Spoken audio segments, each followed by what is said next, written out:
संजय निरुपम यांच्या मराठी विरोधी भूमिकेनंतर शुक्रवारी दहिसरमध्ये राडा झाल्यावर आजही संदीप देशपांडेंनी इशारा दिलाय। मनसैनिकांवर पुन्हा कारवाई केल्यास उद्रेक होणार असल्याचा इशारा संदीप देशपांडे यांनी दिलाय। संजय निरुपम यांच्या कारवर दगडफेक केल्या प्रकरणात मनसैनिकांवर गुन्हा दाखल करण्यात आला होता। दरम्यान या प्रकरणात मनसैनिकांना बोरिवली कोर्टानं जामीन दिलाय। पाहूया। अरे यार ऑनर आहे आपण। त्यांना स्वतःला माहित होतं की मॅटर आउट ऑफ हँड जाणार आहे म्हणून त्या हिशोबानेच केलं ना, म्हणजे पॉलिटिकल स्टंटच आहे। आमच्या मराठी मुलांना जेलमध्ये टाकता, हे कुठलं सरकार आहे?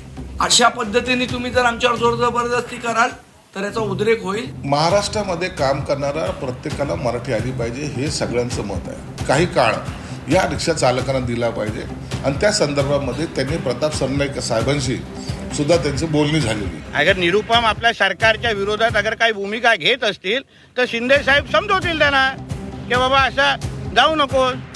शिंदेंच्या शिवसेनेचे नेते संजय निरुपम यांच्या विरोधात आंदोलन आणि दगडफेक प्रकरणात 11 मनसैनिकांना 14 दिवसांची न्यायालयीन कोठडी सुनावण्यात आली होती। मात्र त्यानंतर जामिनासाठी अर्ज दाखल केल्यानंतर 11ही मनसैनिकांना कोर्टानं जामीन मंजूर केला। मराठी सक्तीच्या निर्णयाला निरुपम यांनी विरोध केल्यावर दहिसरमध्ये मनसैनिकांनी आंदोलन करत निरुपम यांच्या कारवर दगडफेक केली होती। तसंच कारच्या टायरची हवा देखील काढली होती। या प्रकरणात 11 मनसैनिकांविरोधात गुन्हा दाखल करण्यात आला होता। मनसेचे जे लोक आहेत ते अननेसरली याच्यात अडकले गेलेत। ओव्हर एक्साइटमेंट तर होतोच ना। मराठी शेवटी महाराष्ट्र म्हटलं तर मराठी यायला पाहिजे हे तर आपण सगळेच म्हणतो की नाही है ना। आणि त्याच्यामध्ये काय चुकतं जर म्हटलं की तुम्ही मराठी बोला तर त्याच्यामध्ये एवढं भाषण वगैरे केलं आणि इकडे येऊन बोलायचं, त्यांना जे काय बोलायचं होतं ते सरनाईक साहेबांची वरती जाऊन ते बोललं, जे काय ते स्वतः ते वरिष्ठ आहेत, मग वरिष्ठांमध्ये हे बोलणं झालं पाहिजे होतं। इकडे येऊन सगळं मीटिंग वगैरे करायची गरजच नव्हती। त्यांना स्वतःला माहित होतं की मॅटर आउट ऑफ हँड जाणार आहे म्हणून त्या हिशोबानेच केलं ना, म्हणजे पॉलिटिकल स्टंटच आहे असं मला वाटतं। मनसैनिकांवर कारवाई झाल्यावर मनसे नेते संदीप देशपांडे चांगलेच आक्रमक झाले आहेत। मराठीला विरोध करणाऱ्या निरुपमांवर कारवाई का नाही असा सवाल करत संदीप देशपांडे यांनी एक गंभीर आरोप देखील केला। तर दुसरीकडे संजय शिरसाट यांनी संजय निरुपम यांची पाठराखण केली आहे। मराठी शिकण्यासाठी वेळ द्यावा ही संजय निरुपमांची मागणी असल्याचं शिरसाट म्हणाले। मराठी भाषेला विरोध करतो त्या माणसाला तुम्ही त्याच्यावर काही कारवाई करत नाही, उलट त्याला प्रोटेक्शन देऊन त्याला परत पाठवता आणि आमच्या मराठी मुलांना जेलमध्ये टाकता। हे कुठलं सरकार आहे? हे नक्की बाळासाहेबांच्या विचारांचं सरकार आहे?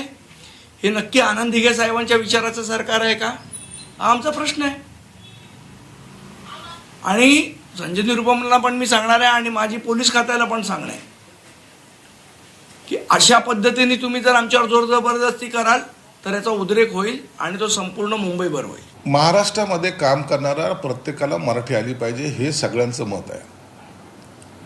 परंतु अचानक निर्णय घेऊन उद्यापासूनच मराठी बोल असा आग्रह करणं मला वाटतं थोडासा कन्फ्युजनचा भाग आहे।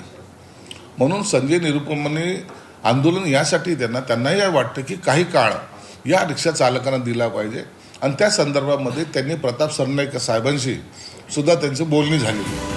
नितेश राणेंनी देखील संजय निरुपम यांनी घेतलेल्या भूमिकेवरून प्रतिक्रिया दिली आहे। निरुपम सरकार विरोधात भूमिका घेत असतील तर शिंदे त्यांना समजवतील असं विधान नितेश राणे यांनी केलं। शिंदे साहेब समजवतील ना निरुपमना, शिंदे साहेब सक्षम आहेत। अगर निरुपम आपल्या सरकारच्या विरोधात अगर काही भूमिका घेत असतील तर शिंदे साहेब समजवतील त्यांना की बाबा असं जाऊ नको। संजय निरुपम यांनी मराठी विरोधात घेतलेल्या भूमिकेनंतर मनसेनेही आक्रमक पवित्रा घेत थेट निरुपमांच्या कारवर दगडफेक केली। या प्रकरणात मनसैनिकांवर कारवाई करण्यात आली आहे। दरम्यान यानंतर संदीप देशपांडे यांनी पोलीस प्रशासनावर आरोप करत पुन्हा एकदा इशारा दिलाय। त्यामुळे निरुपम यांच्या भूमिकेवरून सुरू झालेला वाद पुन्हा तापण्याची शक्यता आहे। ब्युरो रिपोर्ट, झी 24 तास।